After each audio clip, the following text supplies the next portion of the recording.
Kisah Para Rasul pasal 5 ayat 1-11. Ananias dan Safira. Ada seorang lain yang bernama Ananias. Ia beserta istrinya Safira menjual sebidang tanah. Dengan setahu istrinya, ia menahan sebagian dari hasil penjualan itu dan sebagian lain dibawa dan diletakkannya di depan kaki rasul-rasul. Tetapi Petrus berkata, "Ananias, mengapa hatimu dikuasai iblis sehingga engkau mendustai Roh Kudus dan menahan sebagian dari hasil penjualan tanah itu? Selama tanah itu tidak dijual, bukankah itu tetap kepunyaanmu? Dan setelah dijual, bukankah hasilnya itu tetap dalam kuasamu? Mengapa engkau merencanakan perbuatan itu dalam hatimu? Engkau bukan mendustai manusia, tetapi mendustai Allah." Ketika mendengar perkataan itu, rebahlah Ananias dan putuslah nyawanya. Maka sangat ketakutan semua orang yang mendengar hal itu. Lalu datanglah beberapa orang muda, mereka mengapani mayat itu dan mengusungnya keluar, lalu pergi menguburnya. Kira-kira 3 jam kemudian, masuklah istri Ananias, tetapi ia tidak tahu apa yang telah terjadi. Kata Petrus kepadanya, "Katakanlah kepadaku, dengan harga sekiankah tanah itu kamu jual?" Jawab perempuan itu, "Betul, sekian."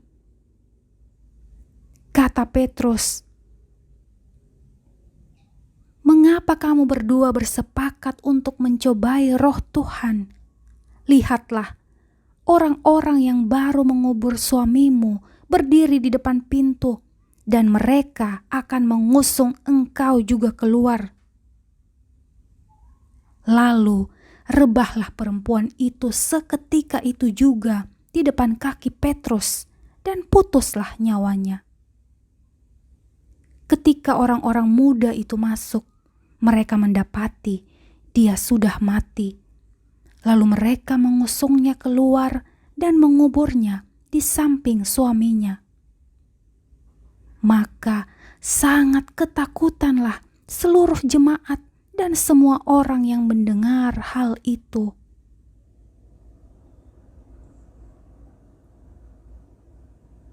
Ayat 12-16. Tanda-tanda dan mujizat-mujizat. Dan oleh rasul-rasul diadakan banyak tanda dan mujizat di antara orang banyak. Semua orang percaya selalu berkumpul di serambi Salomo dan dalam persekutuan yang erat. Orang-orang lain tidak ada yang berani menggabungkan diri kepada mereka. Namun mereka sangat dihormati orang banyak. Dan makin lama, makin bertambahlah jumlah orang yang percaya kepada Tuhan, baik laki-laki maupun perempuan.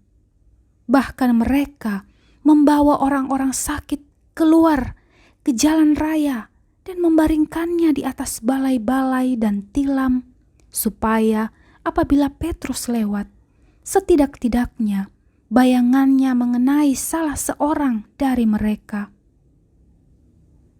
Dan juga orang banyak dari kota-kota di sekitar Yerusalem datang berduyun-duyun serta membawa orang-orang yang sakit dan orang-orang yang diganggu roh jahat, dan mereka semua disembuhkan.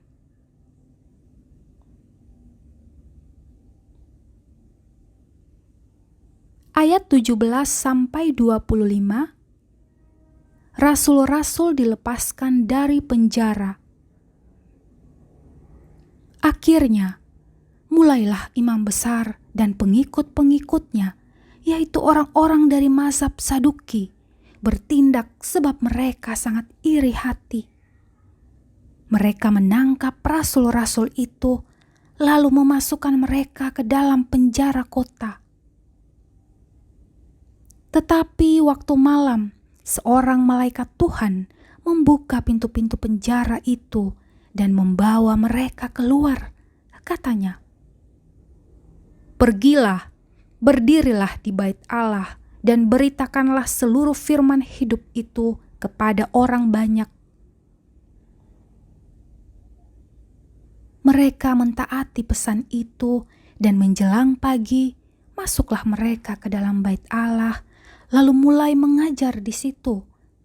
Sementara itu, imam besar dan pengikut-pengikutnya menyuruh mahkamah agama berkumpul, yaitu seluruh majelis tua-tua bangsa Israel, dan mereka menyuruh mengambil rasul-rasul itu dari penjara. Tetapi ketika pejabat-pejabat datang ke penjara, mereka tidak menemukan rasul-rasul itu di situ. Lalu mereka kembali dan memberitahukan, katanya, "Kami mendapati penjara terkunci dengan sangat rapinya, dan semua pengawal ada di tempatnya di muka pintu. Tetapi setelah kami membukanya, tidak seorang pun yang kami temukan di dalamnya." Ketika kepala pengawal bait Allah dan imam-imam kepala mendengar laporan itu, mereka cemas dan bertanya apa yang telah terjadi dengan rasul-rasul itu. Tetapi datanglah seorang mendapatkan mereka dengan kabar, "Lihat, orang-orang yang telah kamu masukkan ke dalam penjara ada di dalam bait Allah, dan mereka mengajar orang banyak."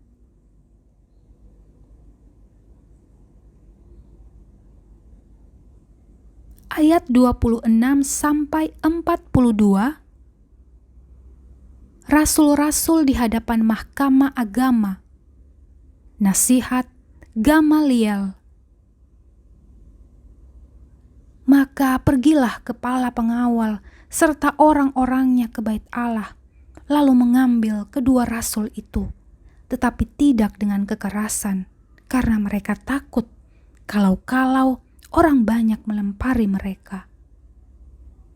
Mereka membawa keduanya dan menghadapkan mereka kepada mahkamah agama. Imam besar mulai menanyai mereka, katanya, "Dengan keras kami melarang kamu mengajar dalam nama itu. Namun ternyata kamu telah memenuhi Yerusalem dengan ajaranmu, dan kamu hendak mendanggungkan darah orang itu kepada kami." Tetapi Petrus dan rasul-rasul itu menjawab, katanya, "Kita harus lebih taat kepada Allah daripada kepada manusia. Allah nenek moyang kita telah membangkitkan Yesus yang kamu gantungkan pada kayu salib dan kamu bunuh. Dialah yang telah ditinggikan Allah sendiri dengan tangan kanannya menjadi pemimpin dan juru selamat, supaya Israel dapat bertobat dan menerima pengampunan dosa. Dan kami adalah saksi dari segala sesuatu itu, kami dan Roh Kudus yang dikaruniakan Allah kepada semua orang yang mentaati Dia." Mendengar perkataan itu, sangatlah tertusuk hati mereka, dan mereka bermaksud membunuh rasul-rasul itu. Tetapi seorang Farisi dalam mahkamah agama itu yang bernama Gamaliel, seorang ahli Taurat yang sangat dihormati seluruh orang banyak, bangkit dan meminta supaya orang-orang itu disuruh keluar sebentar. Sesudah itu, ia berkata kepada sidang, "Hai orang-orang Israel, pertimbangkanlah baik-baik apa yang hendak kamu perbuat terhadap orang-orang ini. Sebab dahulu telah muncul si Teudas yang mengaku dirinya seorang istimewa, dan ia mempunyai kira-kira 400 orang pengikut. Tetapi ia dibunuh dan cerai-berailah seluruh pengikutnya dan lenyap.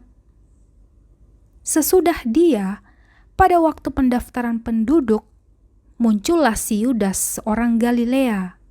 Ia menyeret banyak orang dalam pemberontakannya, tetapi ia juga tewas dan cerai-berailah seluruh pengikutnya. Karena itu, aku berkata kepadamu, janganlah bertindak terhadap orang-orang itu. Biarkanlah mereka, sebab jika maksud dan perbuatan mereka berasal dari manusia, tentu akan lenyap. Tetapi kalau berasal dari Allah, kamu tidak akan dapat melenyapkan orang-orang ini. Mungkin ternyata juga nanti bahwa kamu melawan Allah.